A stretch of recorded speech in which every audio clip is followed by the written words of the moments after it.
Padre, te damos tantas gracias, Señor, por la oportunidad de estar acá en esta tarde, Señor, un poco fría, Señor, con ciertas dificultades, quizás para muchos, pero te agradecemos, Padre, por la oportunidad de poder llegar con bien hasta este lugar, dispuestos, Señor, a poder abrir tu palabra y poder estudiarla, Señor. Gracias, Señor, porque cada vez que estamos frente a tu palabra tenemos hambre de ti, queremos conocerte más, conocer más de tu consejo, Señor. Y sin duda, Señor, aprender del Antiguo Testamento, Señor, como lo hemos hecho, ha sido de tanta bendición para nuestra alma, Señor. Padre, yo te ruego que ahora, Señor, tú nos guíes, Señor, que tu Espíritu Santo me guíe a mí, en primer lugar, para comunicar tu palabra, y que tu Espíritu Santo guíe, Señor, a mis hermanos para poder oír tu palabra, Señor. Y que pueda ser un tiempo de mucha edificación para tu pueblo, pero sobre todo, Padre, que solamente tú seas glorificado en esta tarde, Señor. Te lo rogamos a través de Cristo, nuestro Señor y Salvador. Amén. ¿Alguien podría mencionarme cuáles son las 5 eras del Antiguo Testamento que hemos aprendido? Me imagino que usted ya ha estudiado, se las sabe de memoria, la ha ido repasando. Primera era del Antiguo Testamento, la era de la formación. ¿En qué consiste la era de la formación? ¿Qué se está formando en esta era? Se está formando el pueblo, la nación de Israel, ¿verdad? La era de la formación es la primera era. Segunda era. La era de la... Pasita, sáquese la mascarilla. La era de la teocracia. ¿Qué significa teocracia? Puro susurro escucho por ahí. ¿Alguien puede decirlo con voz fuerte? ¿Qué significa la teocracia? Amén. Muy bien, pastor. Que Dios es el rey, es la autoridad, que de hecho eso es el ideal, porque sabemos que en el libro de los jueces no fue así, pero Dios es el rey, es la autoridad. Tercera era del Antiguo Testamento, la era de la monarquía. Ahí está, muy bien, ahí estamos volviendo. La era de la monarquía. Ahora ya no solamente Dios es la única autoridad, el único rey, sino que ahora hay monarcas humanos. ¿Cierto? Muy bien. Ahora voy a mostrar la lámina para ir repasando. Luego termina la monarquía y viene esta pequeña era del exilio, justamente. Muy bien, querido Gabriel. La era del exilio. El pueblo de Israel es llevado cautivo, tanto los del norte como los del sur, como lo vamos a ver también la próxima semana. Son llevados cautivos y luego de eso, solamente los del sur van a retornar. Y a eso le llamamos la era de la restauración. Esas son las 5 eras del Antiguo Testamento. Si usted vino por primera vez el día de hoy, con eso ya tiene un panorama del Antiguo Testamento. Formación, teocracia, monarquía, exilio y restauración. En la era de la formación tenemos varios libros. Tenemos los libros del Antiguo Testamento, los primeros 5 libros que se conocen como lo que es el Pentateuco, Génesis, Éxodo, Levítico, Números, Deuteronomio. Tenemos ahí algunas palabritas para poder recordar un poco de qué se trata cada uno de estos libros, pero vemos que desde Génesis capítulo, ¿cuánto? Dios empieza... Génesis capítulo... Cuando Dios comienza un plan para formar una nación, 12, ¿verdad? Escuché por ahí atrás. Muy bien. Génesis capítulo 12 es clave, no solamente para el libro de Génesis, para el Pentateuco, sino para toda la Biblia. Desde ahí Dios hace un pacto con Abraham para poder iniciar una nación, por eso le llamamos el principio. Génesis, el principio de una nación. Éxodo, ahora el Señor libera a esta nación y hace un pacto con esta nación en el monte Sinaí.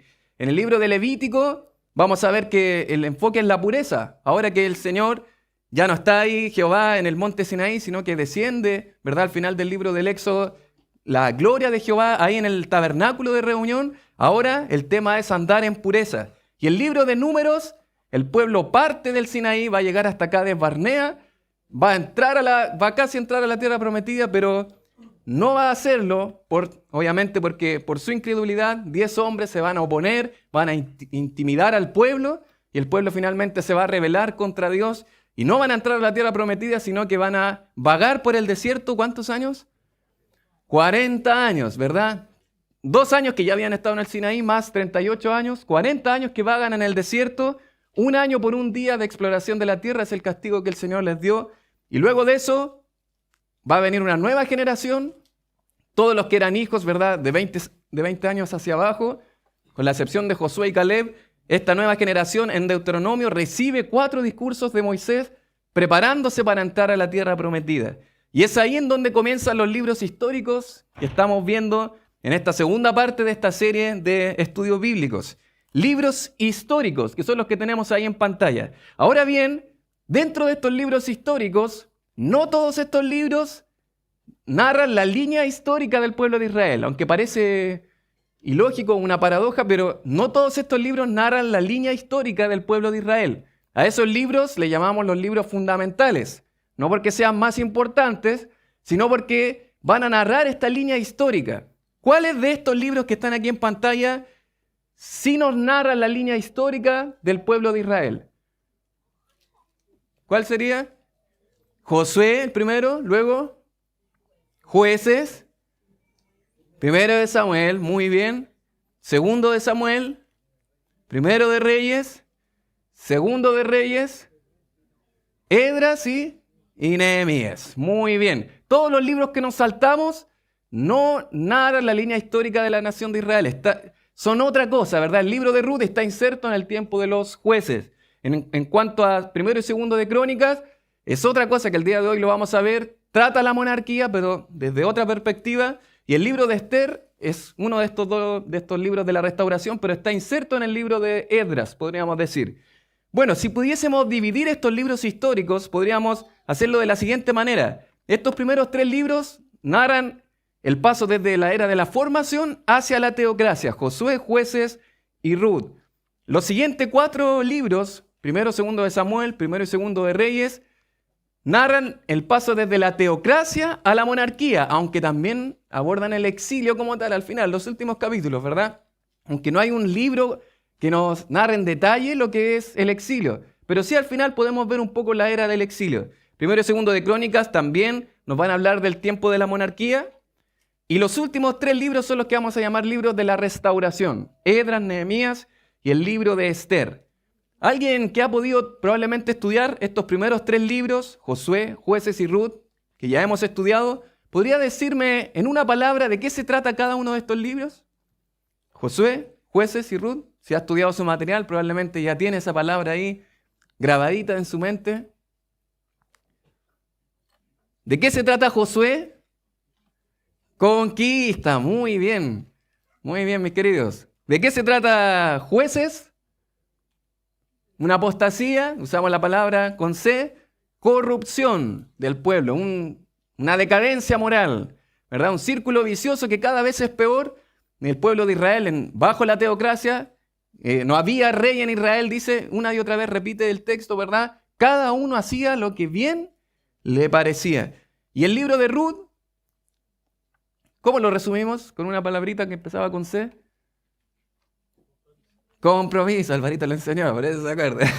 Muy bien, compromiso, fidelidad, en medio del libro de Jueces, que es un libro de tanta corrupción y apostasía, como nos decía César hace un momento, un libro en el que cada vez el pueblo está de mal en peor. Comienza con Otoniel, un poquito, podríamos decir, bien, pero va a terminar con Sansón, terrible, de lo mal a lo peor. Una corrupción moral. En medio de eso está inserto el libro de Ruth, donde nos muestra que una mujer moabita de una nación pagana muestra un compromiso y fidelidad delante del Señor. Ahí podríamos resumirlo: conquista, corrupción y compromiso. Ahora nos encontramos en los libros de la monarquía. A estos libros, David nos enseñaba hace unas semanas que podríamos llamar que estos 4 libros son los libros del reino.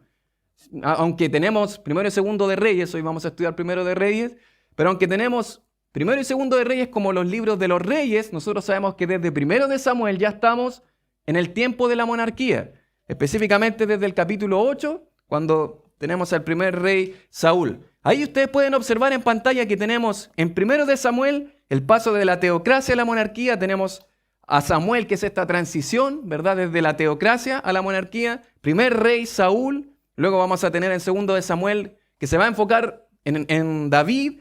Y luego, ahora lo que vamos a ver en este estudio de primero de Reyes, vamos a observar a Salomón, que es el hijo del rey David.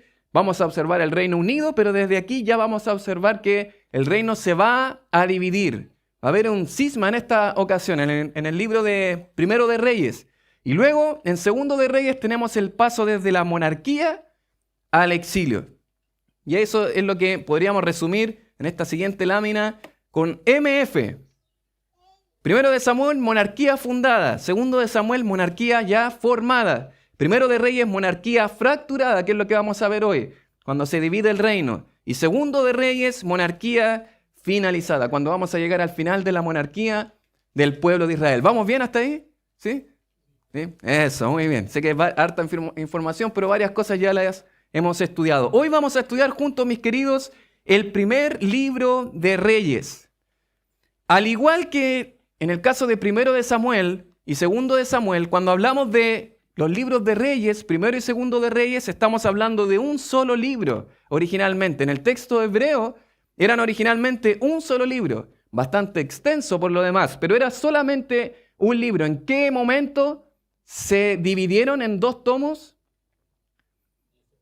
Exactamente, la traducción, ¿verdad?, del hebreo al griego del Antiguo Testamento en el 250 a.C., va a haber una traducción que se conoce como la traducción de los 70 o la Septuaginta. Y en esa ocasión se va a dividir, el contenido es el mismo, pero se va a dividir en Primero de Reyes y Segundo de Reyes. Ahora bien, estamos ubicados en un libro que nos va a hablar de los reyes. Y si usted conoce, ha estudiado la Biblia, se va a dar cuenta que Primero y Segundo de Crónicas se parecen un poco a Primero y Segundo de Reyes. La gran pregunta es, ¿qué diferencia tiene Reyes con Crónicas? Después, cuando estudiemos Primero de Crónicas, lo vamos a ver con más detalle. Pero ahora quiero hacer un pequeño ejercicio para que ustedes puedan observar cuál es la gran diferencia. Y quiero pedirle al grupo de los que están por acá, recuerden que esto es una clase, así que podemos participar, que busquen Segundo de Reyes, capítulo 25, versos del 27 al 30. Solamente el grupo que está acá. Y ustedes van a buscar este texto, que son los últimos versos de Segundo de Reyes, y todos los que están por acá van a buscar Segundo de Crónicas 36, del 22 al 23. Es decir, el grupo que está acá va a leer los últimos versos de Segundo de Reyes, el grupo que está acá va a leer los últimos versos de Segundo de Crónicas. ¿Para qué? Para que podamos nosotros descubrir cuál es la gran diferencia entre estos dos libros. Tómense un solo minuto para que lo puedan leer ahí en voz baja. Si quieren comentar con el vecino, con su hermano que está al lado, lo puede hacer. Ahí están en pantalla, querido Mauricio.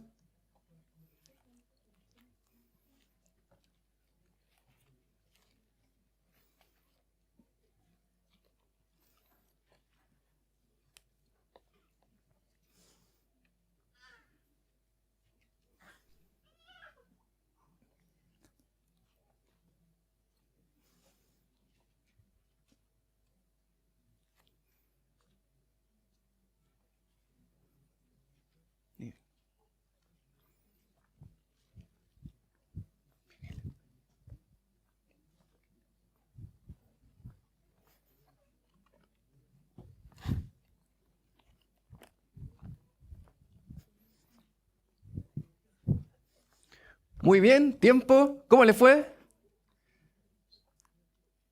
¿Terminamos ya de leer?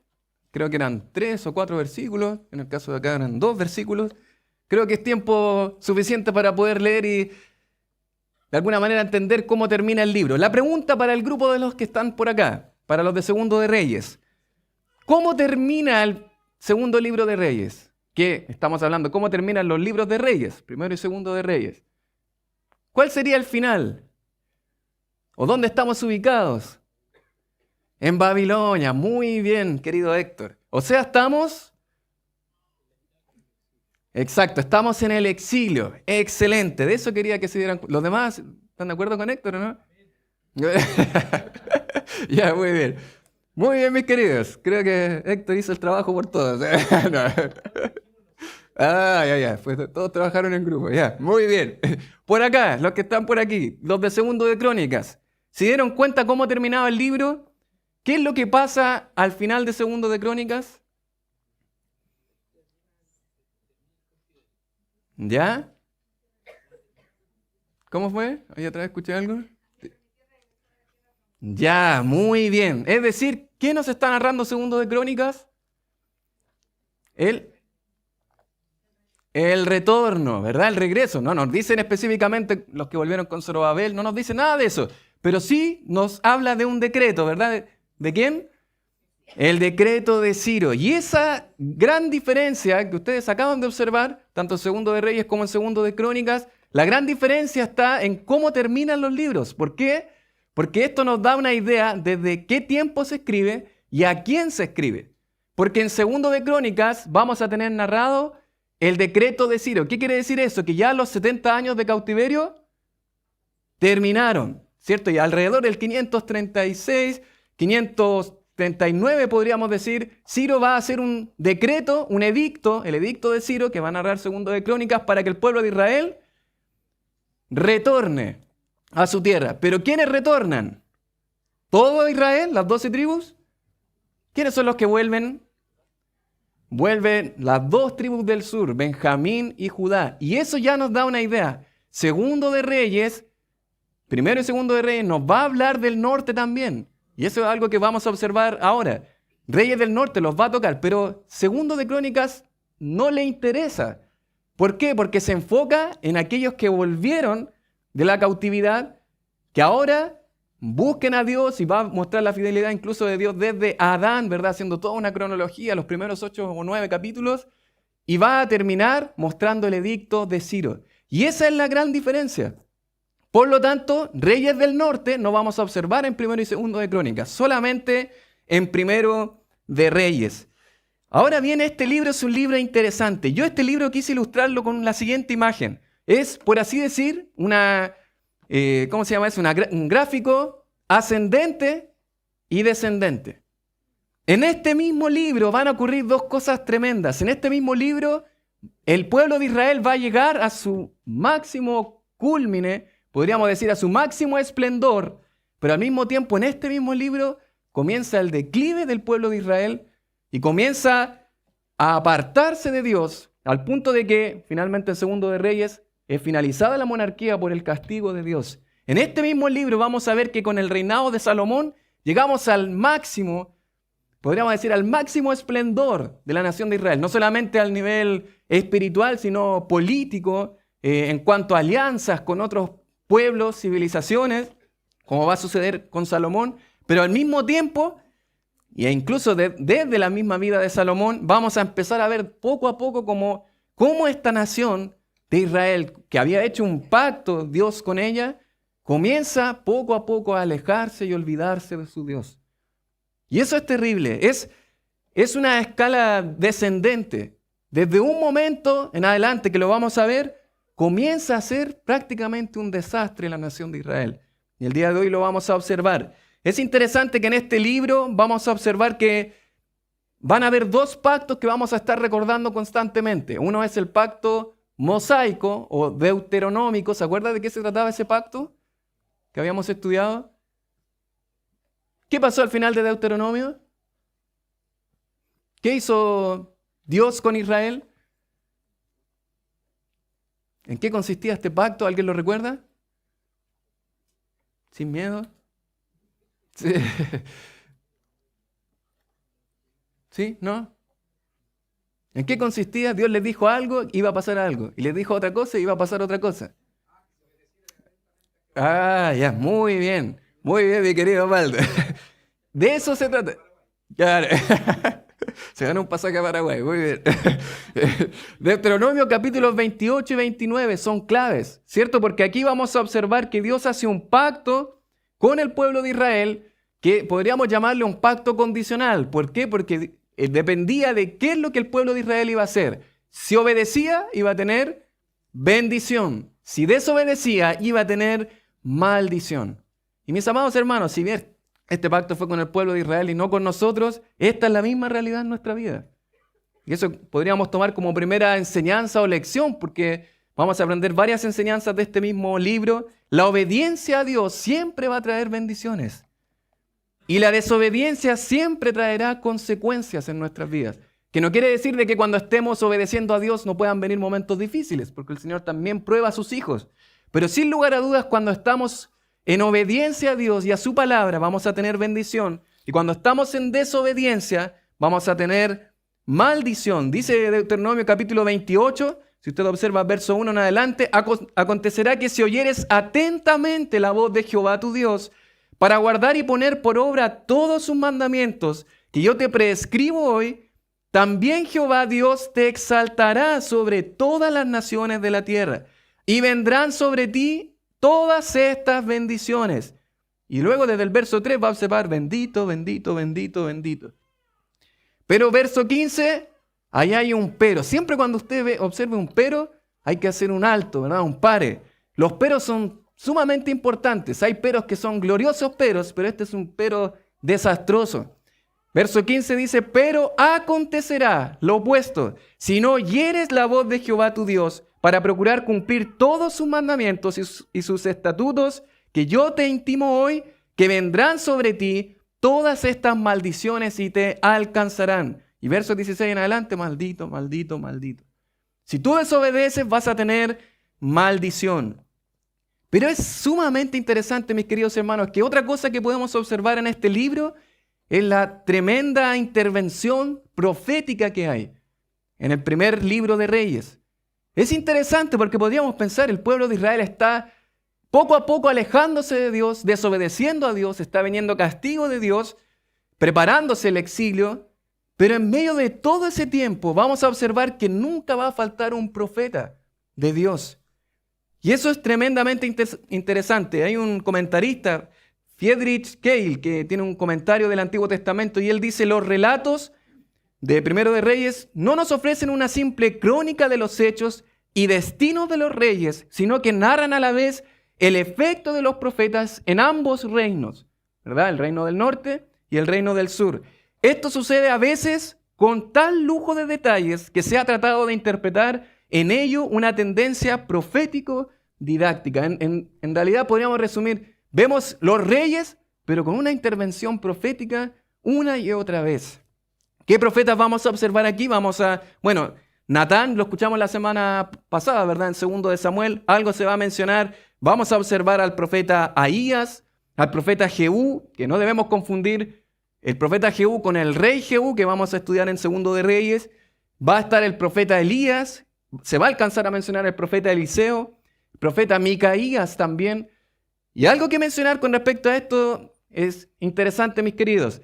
Usted debe pensar, y les voy a hacer una pregunta. ¿Dónde está el libro de Elías en nuestra Biblia? ¿Tenemos el libro del profeta Elías? ¿El libro del profeta Eliseo? ¿O el libro del profeta Micaías? No. ¿Por qué no tenemos, si nosotros llamamos que son profetas, por qué no tenemos libros proféticos de estos llamados profetas? Bueno, es porque hay una distinción en los profetas, que después lo vamos a estudiar con más detalle. Hay profetas que se llaman profetas orales, que solamente comunicaron palabra de Dios de manera oral, que son los profetas que hemos mencionado recién, Natán, Elías, Eliseo, Ahías, distintos profetas que vamos a observar en el tiempo de la monarquía, que no dejaron un registro escrito. Pero tenemos otros profetas que son profetas escritores, que comunicaron palabra de Dios oralmente, pero que también Dios quiso dejarnos registro de lo que ellos profetizaron. Tales como, ¿quién? Isaías, Jeremías. Excelente. Todo eso que ustedes están mencionando. Ellos son profetas escritores y vamos a tener otros profetas que se llaman profetas orales, que son los profetas que estamos mencionando que van a aparecer aquí. Como segunda enseñanza que podemos tomar de este libro, solamente estamos en la introducción, Dios permanece fiel a pesar de que nosotros somos infieles. Y eso es interesante. A pesar de que el pueblo de Israel está tan lejos de Dios, no va a faltar el Señor en su fidelidad, recordando el pacto davídico también, pero también una y otra vez, profeta, advertencia, palabra de Dios, una y otra vez, tal como enseña la palabra. Dios, si fuéramos infieles, Él permanece fiel, dice 2 Timoteo 2:13. Es por eso, mis queridos, que brevemente, no, nadie me cree brevemente, pero vamos a tratar de considerar en este estudio bíblico 3 cosas importantes de este libro.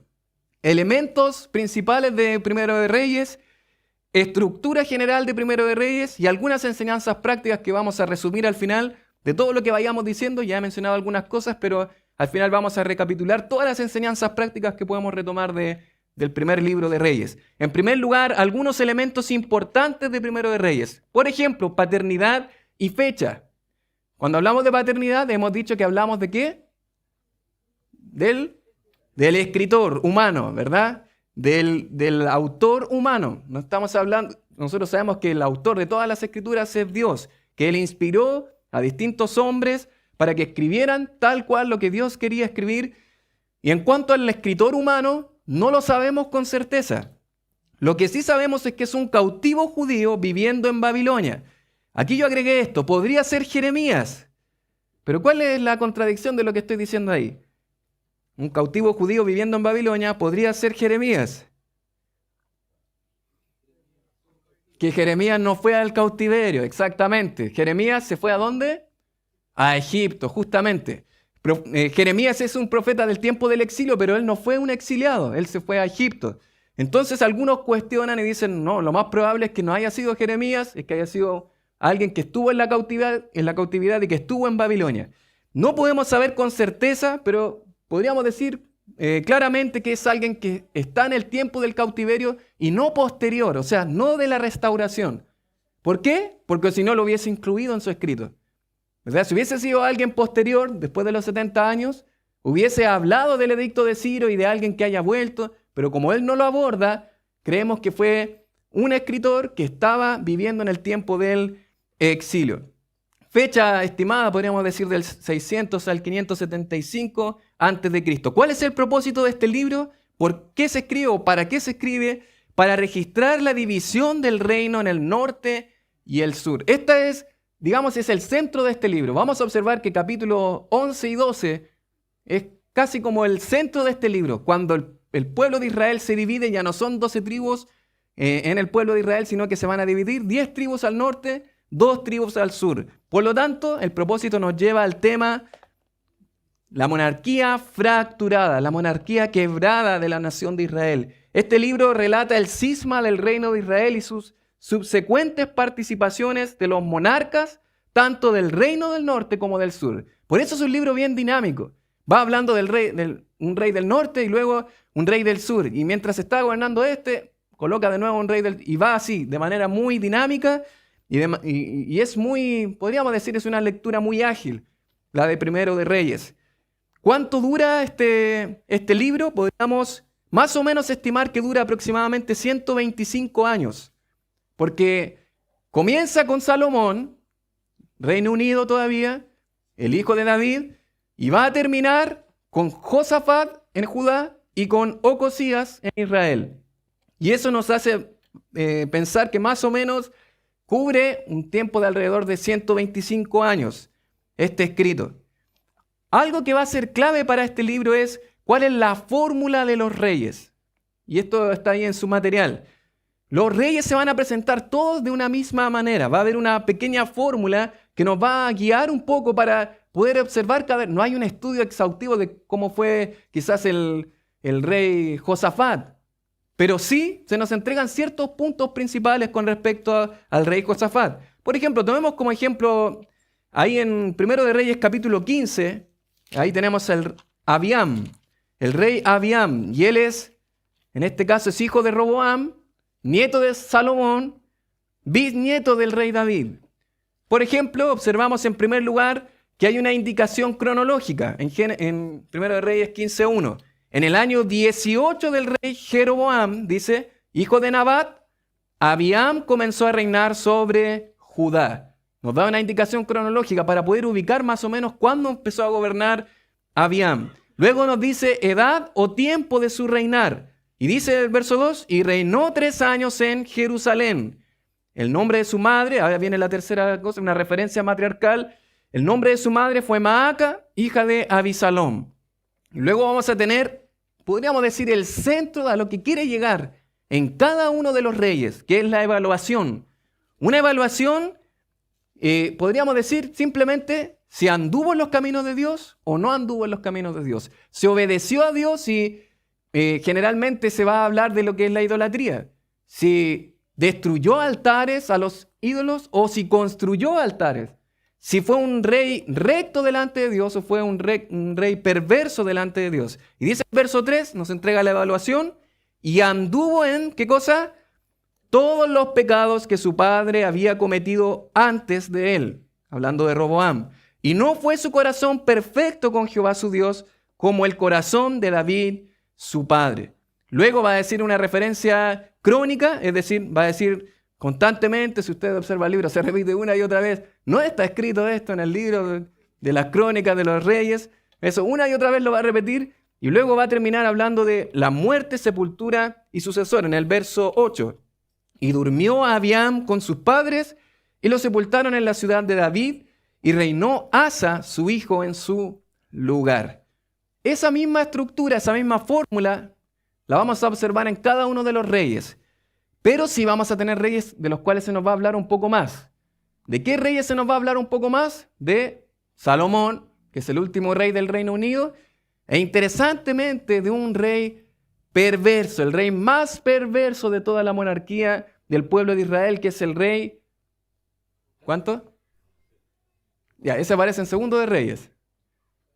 ¿Cuál aparece aquí? Acab, justamente. Manasés es el rey más perverso de Judá, ¿cierto? No hay otro más perverso que Manasés. Pero del pueblo de Israel del norte, el más perverso va a ser Acab, porque se va a repetir incluso que va a ser el rey más perverso que va a gobernar no solo, ¿cierto? Sino que junto a su esposa perversa. Y muchas de las cosas que él va a hacer justamente guiados, entre comillas, por su esposa Jezabel. Y es interesante, yo creo que, mi querido, cuando estudie la palabra, siempre hagas esas preguntas. ¿Por qué tantos capítulos para hablar de Acab? ¿Por qué dedica tantos capítulos para hablar de este rey tan malo? ¿Por qué no habla más, no sé, de Asa, que habla un poquito más, pero ¿por qué no dedica a hablar más de Asa, que fue un rey bueno? Bueno, eso nos ayuda a entender a qué va el libro, ¿verdad? ¿Hacia dónde nos dirige? ¿Se acuerda? La curva descendente sube al esplendor con Salomón, pero va a descender para mostrarnos la perversión a la cual está llegando el pueblo de Israel. Otros elementos dignos de mencionar, por ejemplo, es la palabra clave, división, el quiebre, el cisma de la nación de Israel. Versículos claves, tenemos ahí algunos textos que vamos a leer un poquito más adelante. Personajes claves, tenemos a Salomón, Roboam, Jeroboam, Acab. Después voy a explicar un poco de Roboam y Jeroboam. Tenemos a Jezabel, un personaje clave, el profeta Elías, Asa y Josafat. Geografía de Primero de Reyes, la tierra de Judá y de Judá. Muy bien, esos son algunos elementos importantes del primer libro de Reyes. Vamos ahora, mis queridos hermanos, con la estructura de este libro. Siempre es fundamental poder entender, es un libro, no es tan extenso, son 22 capítulos, pero es un libro que tiene tantas historias que nos cuesta a nosotros poder bosquejarlo, entenderlo. Es como, ¿cómo podemos dividir este libro que tiene tanta historia, tantos personajes, que a veces es un poco abrumador cuando uno lo lee? Bueno, lo vamos a dividir en dos grandes partes. La monarquía fracturada, recuerde que ese es el tema de la nación de Israel. Y en dos grandes partes, capítulos del 1 al 11, el reino de Salomón sobre el reino unido, ¿verdad? El último rey que gobierna a toda la nación de Israel. Teníamos el primer rey, ¿quién era? Saúl, luego venía David. ¿Cuánto gobernó cada uno de esos dos reyes? Bien, maldito. 40 y 40, muy bien. ¿Y cuánto va a gobernar Salomón? 40 también, excelente. Muy bien, eso es una ayuda de la Biblia para que podamos recordar cuánto gobernó cada uno. 40 Saúl, 40 David y 40 años va a gobernar Salomón. Capítulos del 1 al 11 vamos a tener entonces el Reino Unido con Salomón y luego esa división que va a estar desde el capítulo 12, el reinado de distintos reyes sobre el reino dividido. Y ahí vamos a tener a dos personajes, Roboam en el sur, Jeroboam en el norte, después vamos a ver con más detalle, pero que van a ser personajes claves porque son el inicio de la monarquía dividida o el inicio del reino dividido, Roboam y Jeroboam. Vamos entonces, brevemente vamos a abordar un poco estos puntos. El reinado de Salomón sobre el Reino Unido. David nos quedó, al final, David nos dejó a David haciendo un censo, ¿se acuerdan? En 2 de Samuel, al final. No nos ha hablado todavía de la muerte de David. De hecho, si usted observa en 1 de Reyes, los primeros versículos, 1 de Reyes capítulo 1, vamos a observar que ahí se nos habla de cuando el rey David era, ¿qué cosa? Viejo. Estamos en el último tiempo de la vida de David. David ya está llegando al final de su vida, se van a narrar algunas cosas ahí de que una vez más se quiere usurpar el trono de David. ¿Se acuerdan que ya Absalón, su hijo, quiso usurpar el trono? Ahora hay un hijo de David también, que probablemente era el mayor que quedaba vivo, que era Adonías, que quiere usurpar el trono. Y en medio de todo este contexto, finalmente David deja como sucesor en el reinado al hijo de Betsabé, Salomón, el rey Salomón. Y eso lo vamos a observar en las primeras partes de este libro. Luego se va a consolidar este reino de Salomón. Va a mandar a matar a algunas personas, ¿verdad?, que estaban ahí molestando, podríamos decir, para que el reino se pudiese afirmar. Va a eliminar a varios adversarios, Salomón. Y luego de eso viene un momento impresionante en la vida de Salomón. Es lo que nos hace a nosotros concluir, porque la Biblia también lo dice, de que Salomón fue un hombre sumamente sabio. Porque al comenzar a gobernar, lo primero que hace, bueno, Dios le dice, pídeme lo que quieras y yo te lo daré, justamente. ¿Y qué va a pedir Salomón? Va a pedir sabiduría para poder gobernar a la nación. Se encontró con que él no podía gobernar. De alguna manera vio que era muy difícil gobernar al pueblo de Israel, a esta nación tan grande. Y el Señor le va a conceder sabiduría. Una de las primeras cosas en su reino que va a tener que hacer Salomón es tener que decidir entre 2 mujeres que venían discutiendo por un bebé, ¿verdad? Él es mío, decía una, él es mío, decía la otra. Y de manera muy sabia, Salomón, ¿qué dijo? Que lo partan por la mitad. De manera que a través de esto, él pudo detectar quién era la verdadera madre del bebé, de este pequeño.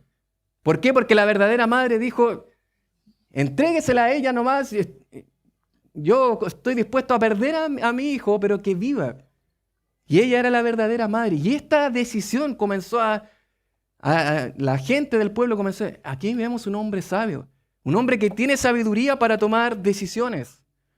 Y luego de eso, luego de varias situaciones que vamos a observar, la sabiduría de Salomón se va a empezar a extender, las personas van a conocer de él.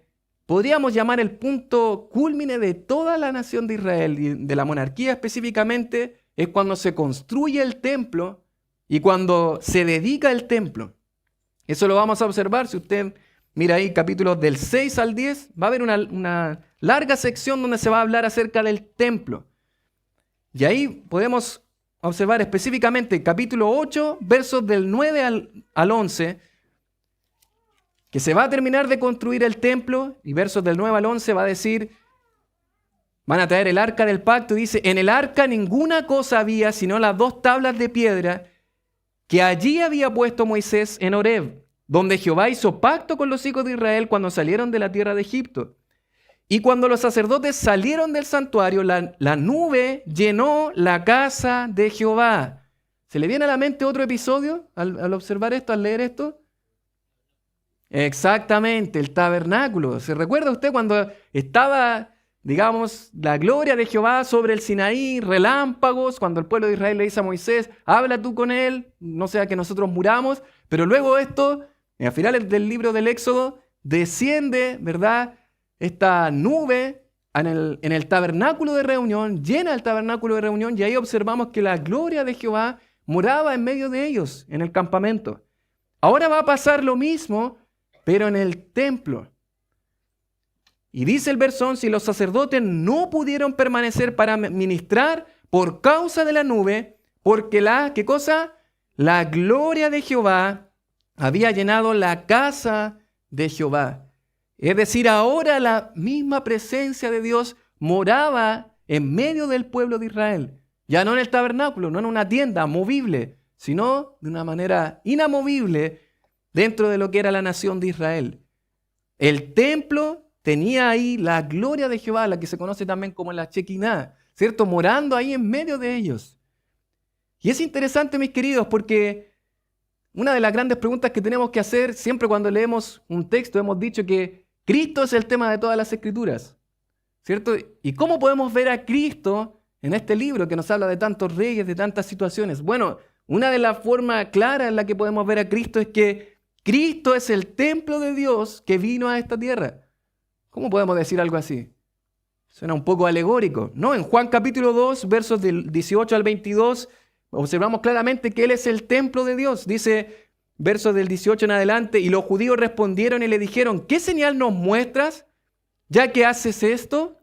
Respondió Jesús y les dijo, destruid este templo y en 3 días lo levantaré. Verso 20 dice, dijeron luego los judíos, en 46 años fue edificado este templo y tú en 3 días lo levantarás. Más, ¿qué dice el texto? Él hablaba del templo de su cuerpo. Porque Él es el templo de Dios que vino a esta tierra. Él es la presencia de Dios que vino a esta tierra. Y no solamente vino la presencia de Dios a través de Cristo, vino a encarnarse, a habitar en medio nuestro, sino que una vez que Jesús ascendió, nos envió ¿quién? El otro Consolador, el Espíritu Santo, y es Él quien mora también en nuestro cuerpo. Dice en 1 Corintios 6, del 18 al 20, ¿o ignoráis que vuestro cuerpo es, ¿qué cosa? Templo del Espíritu Santo, el cual está en vosotros, el cual tenéis de Dios y que no sois vuestros, porque habéis sido comprados por precio. Glorificad pues a Dios en vuestro cuerpo y en vuestro espíritu, los cuales son de Dios. De manera, mis queridos hermanos, es que nosotros mismos, ahora, creyentes, hijos de Dios, somos portadores de la presencia de Dios. Somos templos de Dios. Y eso es tremendamente interesante. Mis amados hermanos, tal como nos dice 1 Corintios 6, la presencia de Dios puede ser una tercera enseñanza. La presencia de Dios en nuestras vidas debe producir en nosotros una pasión y deseo por vivir en pureza. La presencia de Dios estaba ahí en el pueblo. La presencia de Dios está hoy en nosotros. Y eso debe producir en nosotros una pasión por vivir en pureza. Generalmente los pecados que observamos a veces cuando hay un cónyuge que está lejos de su cónyuge, ¿verdad? En otros lugares cometen pecados. ¿Por qué? Porque están lejos. Aquí nadie me ve. Estoy apartado.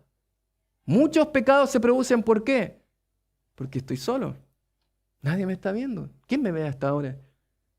Sin embargo, cuando nosotros consideramos que somos el templo de Dios y que la presencia misma de Dios está una y otra vez constantemente en nuestra vida, nunca estamos solos. Y mi amado hermano, cada vez que estemos entrando en tentación, piense, Dios está conmigo, soy el templo de Dios. El Espíritu de Dios mora en mí. Esa es una tercera enseñanza preciosa que nos deja Primero de Reyes. Luego podemos observar en Primero de Reyes capítulo 8, versos del 22 en adelante, que ahora este templo se va a dedicar. Y es tremendamente interesante. No sé si alguien podría ayudarme a leer, querido Alvarito, capítulo 8, versos del 22 al 24, en esa sección. Luego se puso Salomón delante del altar de Jehová, en presencia de toda la congregación de Israel, y extendiendo sus manos al cielo, dijo: Jehová, Dios de Israel, no hay Dios como tú, ni arriba en los cielos, ni abajo en la tierra, que guardas el pacto y la misericordia a tus siervos, los que andan delante de ti con todo su corazón, y has cumplido a tu siervo David, mi padre, lo que le prometiste.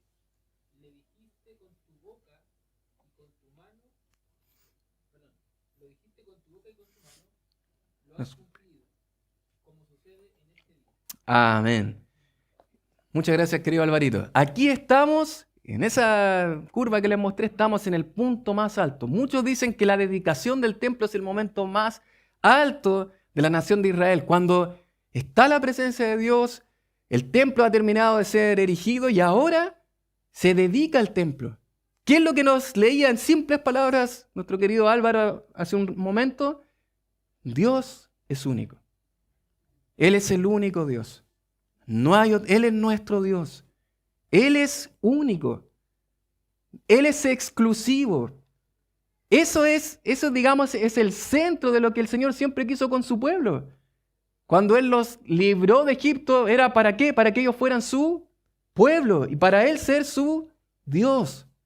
Él es nuestro Dios único. Ya no hay más dioses egipcios.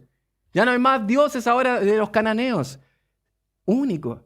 Él es un Dios exclusivo. Algo parecido observamos en 1 de Reyes capítulo 8, versos del 60 al 61.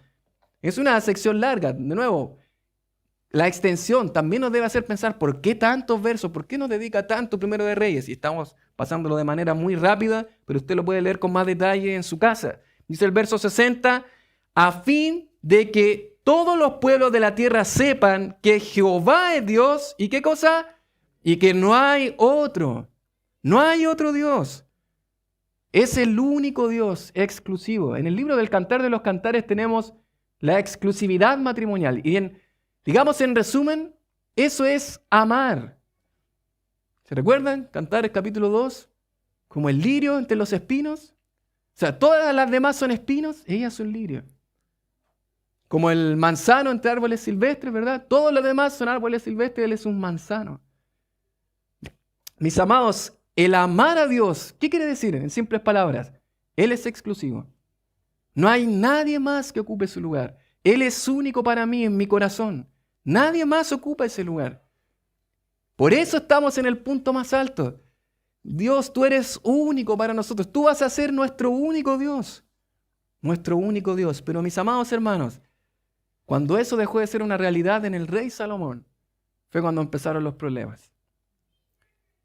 Porque justamente el sabio Salomón, el rey Salomón, su corazón se va a desviar. Si usted observa el capítulo 11, vamos a observar que algo va a ocurrir y ahí hay un pero, otro pero desastroso. Primero de Reyes capítulo 11.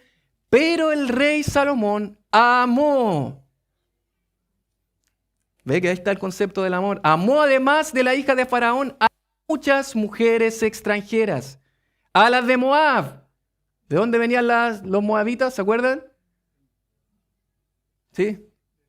De Lot, justamente. Tanto Moab, los moabitas como los amonitas vienen de Lot, ¿cierto? Las hijas de Lot. Ya el comienzo fue terrible. Son naciones paganas, que de hecho tienen dioses abominables, va a decir un poquito más adelante. A las de Moab, a las de Amón, a las de Edom, que vienen ¿de quién? De Esaú, justamente. A las de Sidón y a las Eteas. Gentes de las cuales Jehová había dicho a los hijos de Israel, no os llegaréis a ellas, ni ellas se llegarán a vosotros, porque ciertamente harán, ¿qué cosa? Inclinar vuestros corazones tras sus dioses. Y eso fue lo que terminó haciendo Salomón. Yo no sé si usted piensa en esto, pero Salomón escribió el libro de Proverbios, gran parte del libro de Proverbios. Y el mismo Salomón en el capítulo 4, verso 23, dijo sobre toda cosa guardada, ¿guarda qué cosa? Tu corazón. Y el mismo Salomón, su corazón se va a desviar, a inclinar a otros dioses. Él va a terminar, dice el verso 7, edificando un lugar alto a Quemos, ídolo abominable de Moab, y en el monte que está enfrente de Jerusalén, donde estaba la casa de Dios. Y dice, y a Moloc, ídolo abominable de los hijos de Amón. ¿Qué conoce usted de Moloc? Bueno, le animo a que pueda estudiar un poco más de los ídolos de estos pueblos paganos. Pero ¿qué recuerda usted de? Exactamente, sacrificaban a niños. ¡Wow! Y el mismo rey Salomón, que en Proverbios decía que era abominable para Dios las manos derramadoras de sangre inocente. Que en el capítulo 2 decía, no consientan con estos pecadores, ¿verdad? Que los lleven a derramar sangre inocente. Él mismo, ¿qué está haciendo? Está haciendo un altar para este ídolo perverso, falso por lo demás, que no existe. Es terrible. ¿Cómo puede Salomón haber llegado a ese punto? Bueno, vamos a observar que hay 3 cosas de las cuales Salomón se desvió. 3 cosas que Dios había mandado. Una de ellas tenía que ver con los caballos, otra tenía que ver con el dinero y otra tenía que ver con las mujeres. Si usted recuerda Deuteronomio capítulo 7, que esto estaba en el libro de Deuteronomio, para los reyes, si usted observa, y si me acompaña ahí a este texto, ¿están todavía vivos? ¿Sí? Yo sé que de repente estar hojeando algunos textos puede ser un poco agotador, pero acompáñame porque ya nos va quedando menos. Deuteronomio capítulo 17 dice, verso 14 en adelante, cuando hayas entrado en la tierra que Jehová tu Dios te da, y dice, y tomes posesión de ella y la habites, y digas, pondré un rey sobre mí, como todas las naciones que están en mis alrededores. David nos contaba la vez pasada de que eso estaba en Deuteronomio. ¿Se acuerdan que Dios estaba diciendo de que iban a tener un rey? Sin embargo, fue de una manera incorrecta, en desobediencia a Dios. Pero Dios había escrito esto en Deuteronomio. Dice, pondré un rey sobre mí, como todas las naciones que están a mis alrededores. Ciertamente pondrás por rey sobre ti al que Jehová tu Dios escogiere. De entre tus hermanos pondrás rey sobre ti. No podrás poner sobre ti a hombre extranjero que no sea tu hermano. Pero dice así, verso 16, pero él no aumentará para sí, ¿qué cosa? Caballos, ni hará volver al pueblo a Egipto con el fin de aumentar caballos, porque Jehová os ha dicho, no volváis nunca por este camino. ¿Y por qué los caballos? Era algo importante. ¿No? Exactamente, la fuerza militar, el poder militar, a eso se refiere, ¿verdad? Quiere decir en simples palabras de que poner tu confianza en el poder militar en vez de ponerlo ¿en quién? En Dios. Y Salomón va a fallar justamente en eso. No voy a mirar todos los pasajes por tiempo, pero Salomón va a fallar justamente en eso, en los caballos. Verso 17, ni tomará para sí, ¿qué cosa? Muchas mujeres, para que su corazón no se desvíe. ¿Y qué dice al final? Ni plata ni oro amontonará para sí en abundancia. 3 cosas. Caballos, el poder militar. Segundo, mujeres. Y tercero, dinero, la plata. 3 áreas en las que Salomón se desvió. Comenzó a confiar en los caballos, a amontonar caballos para sí. Comenzó a mirar de manera incorrecta la plata, el dinero, porque el dinero en sí mismo no es el problema, ¿verdad? Sino el amor al dinero nos enseña la palabra, pero comenzó también a aumentar para sí mujeres extranjeras. Esto comenzó a desviar el corazón de Salomón. Y en simples palabras ahí hay 3 cosas, 3 elementos con los que todos luchamos, ¿o no? Poder, dinero y sexo. En simples palabras es las 3 áreas en las que todos luchamos. Poder, el orgullo. Dinero, el confiar o el amar el dinero. Y tercero, la sexualidad, el sexo. En Proverbios 4, del 20 al 27, el mismo Salomón dijo, hijo mío, está atento a mis palabras, inclina tu oído a mis razones, no se aparten de tus ojos, guárdalas en medio de tu corazón, porque son vida a los que las hallan y medicina a todo tu cuerpo. Sobre toda cosa guardada, guarda tu corazón. ¿Cómo estamos en estas áreas? Ahí podemos tener otra enseñanza. Dinero, sexo, poder. Probablemente estas cosas las estamos amando más que a quién, que a Dios, que debe ser único en nuestros corazones. Él es único. Él debe ser el único en nuestra vida, el único digno de adoración. Nada más ocupa su lugar, nadie más ocupa su lugar. Ni mujeres, ni dinero, ni nuestro poder, nuestro propio orgullo. Bueno, para ir finalizando, mis amados, de verdad que estamos ya casi finalizando.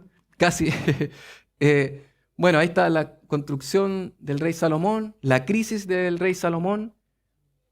Y es interesante porque Salomón no terminó como empezó. Terminó desviando su corazón. Y es interesante que me llamó la atención la palabra viejo, ya estaba mayor. Y es interesante que yo estudié muchas personas que comenzaron bien en el ministerio, en la obra del Señor, pero no terminaron bien. Fue parte de lo que fue mi estudio en mi tesis, cuando estudié en la facultad hace algunos años. Personas que comenzaron bien, pero la particularidad es que muchos de ellos se desviaron cuando ya quedaba poco tiempo. Cuando su vida ya estaba avanzada. Es como cuando tú sientes que ya llegué a la meta. Bueno, así le pasó a Salomón. Parece que ya llegué. Y no. De alguna manera el apóstol Pablo nos anima en eso. El apóstol Pablo seguía diciendo en Filipenses, no que lo haya alcanzado ya, sino que prosigo. ¿Cuánto estamos avanzando en nuestra vida cristiana, mis amados? Porque cuando piense que ya llegué, es probablemente un momento en el que nuestro corazón puede comenzar a desviarse. Esto va a traer consecuencias terribles para la nación, y es lo que observamos después. La división del reino, aunque muchos dicen es producto de Roboam y sus malos consejos, la verdad es que no fue culpa de Roboam, fue de Salomón. Mire conmigo primero de Reyes, capítulo 11. Dice el capítulo 11, verso 11. Dice, y dijo Jehová a Salomón, por cuanto ha habido esto en ti, y no has guardado mi pacto y mis estatutos que yo te mandé, ¿qué dice? Romperé de ti el reino y lo entregaré a tu siervo. ¿Quién era siervo de Salomón? El rey, o sea, el que después va a ser rey, Jeroboam. Entregaré a tu siervo. Romperé tu reino. Y dice, por amor a mi siervo David, no lo haré en tu reino, sino que lo haré en el reino de tu hijo Roboam.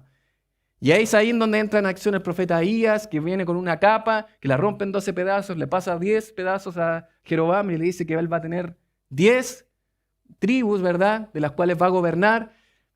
En eso Salomón, ¿verdad?, Jeroboam huye de Salomón, hasta que después que muere Salomón, vuelve Jeroboam y se presenta ante Roboam, por lo que tiene que ver con la división del reino. Y ahora el reino es dividido y vamos a observar a Roboam y Jeroboam.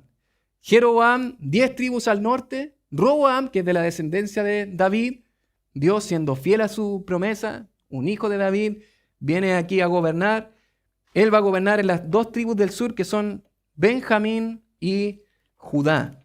Y es aquí en donde observamos que van a comenzar a haber reyes en el norte y reyes en el sur. Jeroboam va a ser un rey perverso. Así como constantemente se va a comparar con David en cuanto a ser un rey íntegro, un rey bueno, constantemente se va a comparar con Jeroboam como un rey malo, perverso. Anduvo en los caminos de Jeroboam. Jeroboam, el que hizo pecar a Israel. Una y otra vez se va a repetir esa idea. Estos son los 2 reyes. Algo interesante de Jeroboam es que va a ser también del norte 2 lugares religiosos, ¿verdad? Uno en Betel y otro en Dan, ¿verdad? Porque el centro religioso era Jerusalén, donde estaba la casa de Dios, pero él va a hacer 2 altares, becerros, ¿verdad?, de oro en estos lugares. Betel justamente significa, ¿qué cosa?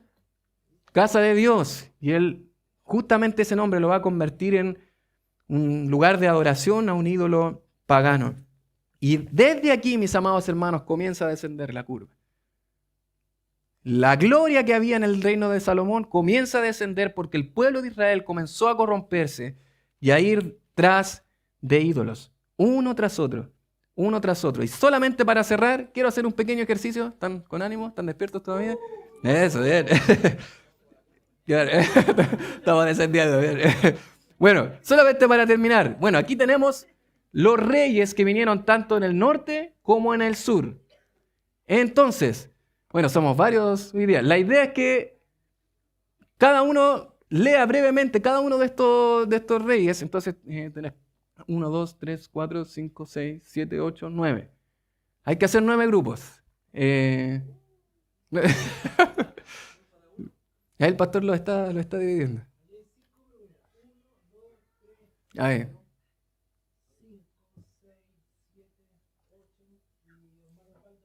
Claro. Sí, pues si ya con los cuadros. No, hermano Osvaldo ya está aprobado, querido. Ya, ¿se quedaron claros su grupo, cierto?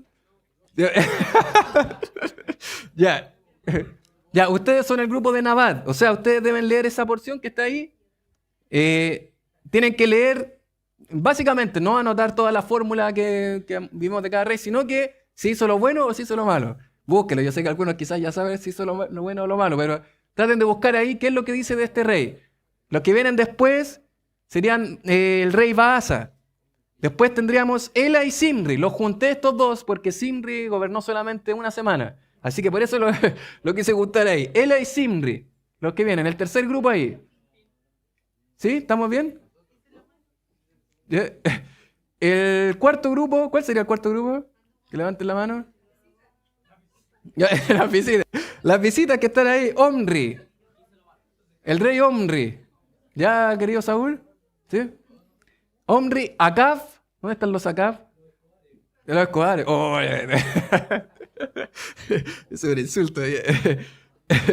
El rey Ocosías, lo vamos a ver por acá, aquí adelante. Rey Ocosías, que es el que aparece al final del libro.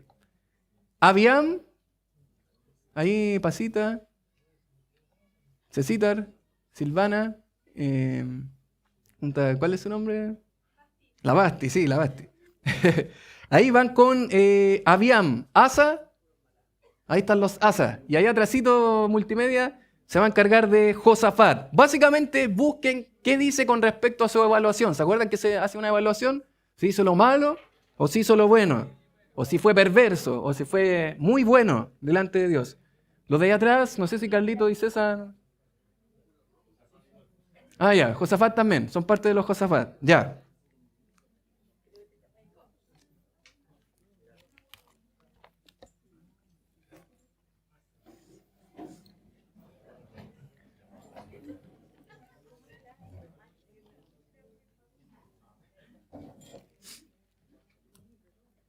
¿Listo?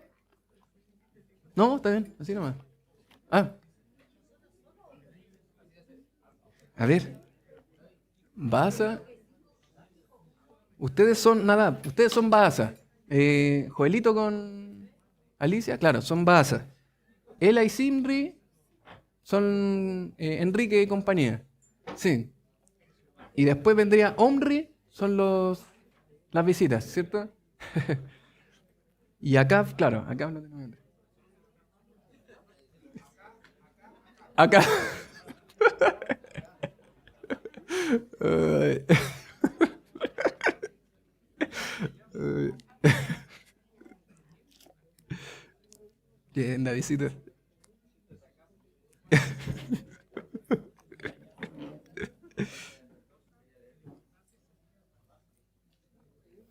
¿Listo?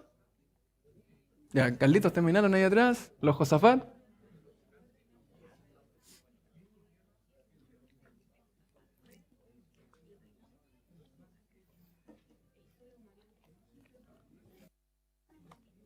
No es tan largo, ¿cierto? Ya. Pero le llevo todos los capítulos de acá.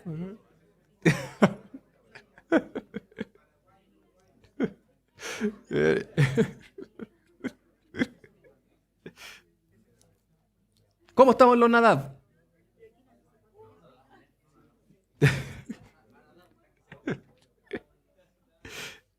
¿Estamos listos, Mauricito? Ya, vamos entonces haciendo el recuento. ¿Qué dicen? ¿Qué dicen los Nadab? ¿Bueno o malo? Malo. ¿Algo específico que diga? ¿Que fue perverso, malo? Usted lo dice malo. Ya. Tenemos entonces un signo negativo para Nadab. El rey que viene después de Jeroboam en el norte, estamos en el norte ahí, hizo lo malo. O sea, Jeroboam fue perverso, Nadab hizo lo malo. Luego viene el rey Baasa. Ahora bien, esto es interesante. Baasa va a ser, por el profeta Jehú, va a ser enviado a que destruya la casa de Jeroboam, ¿cierto? La casa de Nabat. Por eso vamos a ver en el reino del norte que se van a ir destruyendo dinastías. O sea, que no va a continuar el linaje, ¿cierto? Por eso termina con Nadab esa dinastía y luego con Baasa va a comenzar otra que viene a continuación. ¿Qué pasó con Baasa? Lo malo. ¿Algo específico que diga? Ya, muy bien. Signo negativo entonces. Ela y Simri, ahí la particularidad es que Simri gobernó una semana solamente. Y Simri fue a destruir la casa de Ela, ¿cierto?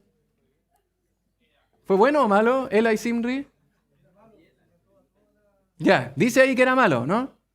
¿O no? Muy bien. ¿Están de acuerdo los demás que eran malos Ela y Simri? ¿Sí? Eran malos. El rey Omri. Una particularidad del rey Omri es que él es el que le coloca el nombre de Samaria. Ya, eso es importante también para después el futuro. Él es el que coloca el nombre de Samaria al reino del norte. Sí, dígame, los bastiancitos. Claro. Ya. Muy bien, Bastián. Excelente las visitas. Podrían quedarse. Muy bien. El rey Omri fue perverso también, más que los anteriores. ¿Qué pasó con el rey Acab? Ahí atrás. Exacto. Sí. Sí. Justamente Acab superó en cuanto a ser malo, perverso al rey Omri. Y aquí tenemos, ¿verdad? Junto a su esposa, Jezabel. Ahí vamos a tener el ministerio del profeta Elías, ¿cierto? ¿Sí? Exactamente, Baal. Por eso vamos a tener el relato ahí de Elías con los profetas de Baal, ¿cierto? Que ustedes conocen, mostrando que Jehová es el único Dios. Interesante, Elías, el gran profeta Elías, estuvo ministrando a ese hombre y a esa mujer, Jezabel. Es interesante, el Señor aún así siendo fiel en medio de la infidelidad de su pueblo. Me estaba adelantando. Ocosías, por acá. Sí, el que aparece al final del libro, ¿cierto? Hizo lo malo, hizo lo malo, Hizo lo malo. pero nos llamó la atención que dice que siguió el camino del papá y la mamá. Claro, interesante. Muy bien. No siga el camino de la mamá, Gerardo. Claro. Ya, muy bien. Ahí tenemos Ocosías, malo también. Vamos con los reyes de Judá, del sur. Podríamos pensar del linaje de David. Salomón fue bueno, Roboam fue malo. ¿Qué pasaría con Abiam, que es el hijo de Roboam? ¿Qué pasó con Abiam, Pasita, César?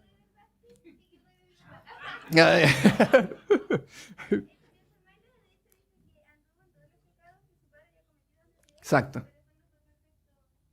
Muy bien. Anduvo en los caminos de su padre. Su padre fue Roboam, ¿cierto? El hijo de Salomón, ¿cierto? El hijo de Salomón. Abiam es nieto de Salomón. Entonces anduvo en los pecados de su padre Roboam. Entonces tenemos que en el reino del sur también hubo reyes malos. Por el momento todos son malos. ¿Qué pasó con Asa ahí atrás? Le tocó justo la batería. Exactamente, muy bien, querida Kellen. Y algo más se nos comparte de Asa, ¿cierto? Algo. Claro. Yeah. Bueno, ahí está el rey Asa, un rey bueno delante de Dios, ¿cierto? Aunque no destruyó todos los lugares altos, creo que dice, pero Asa fue un rey bueno, ¿cierto?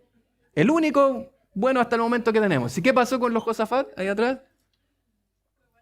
Fue bueno, exactamente. Josafat fue otro rey bueno. Por lo tanto, la próxima semana vamos a estudiar quiénes fueron los otros reyes que vinieron para seguir descendiendo la curva. Pero ¿se dan cuenta cómo la curva va descendiendo? Del rey Salomón, que fue bueno delante de Dios, erigió el templo, adoraron a Dios, Jehová el único Dios.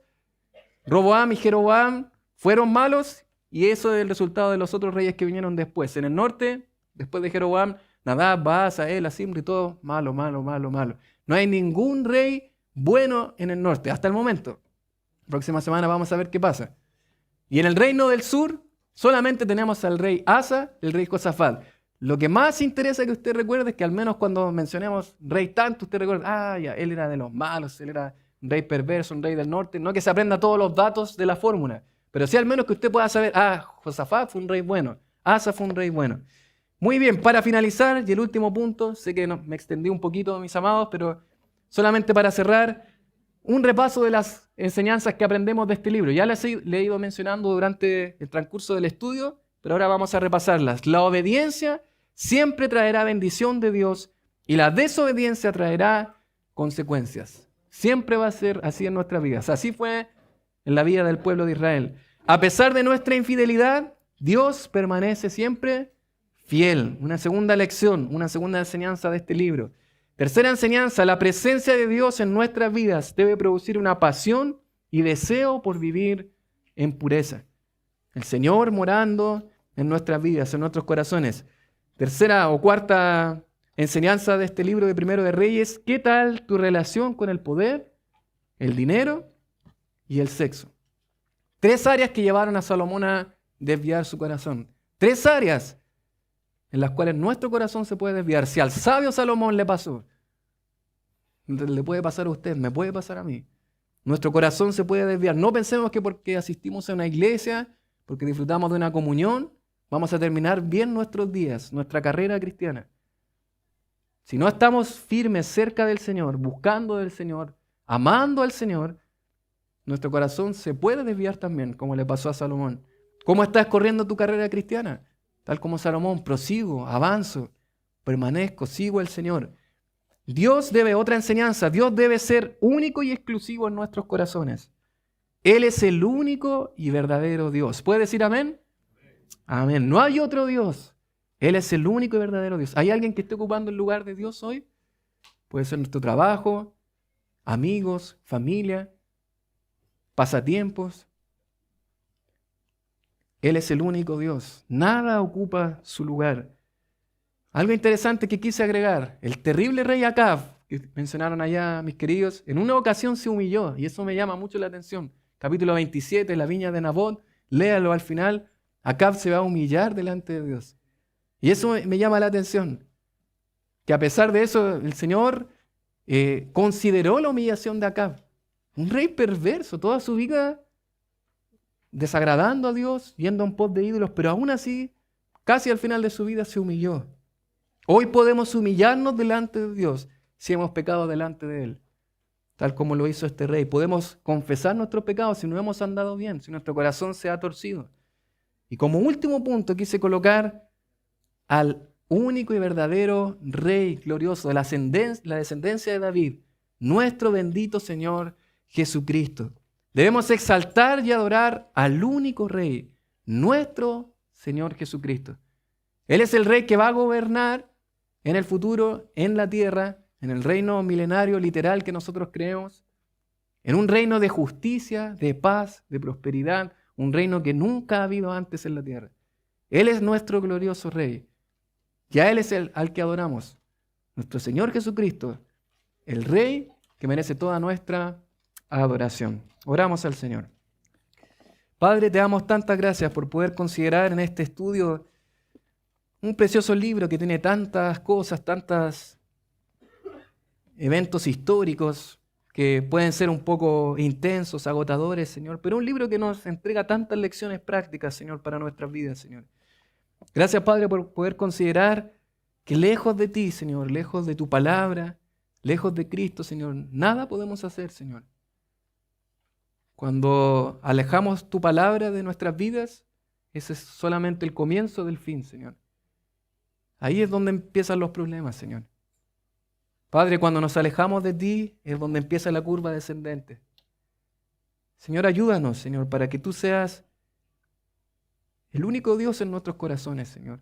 Y que nadie más ocupe tu lugar, Señor. Padre, gracias por este buen tiempo. Gracias por cada hermano, hermana que dispone de su tiempo para seguir aprendiendo de tu palabra.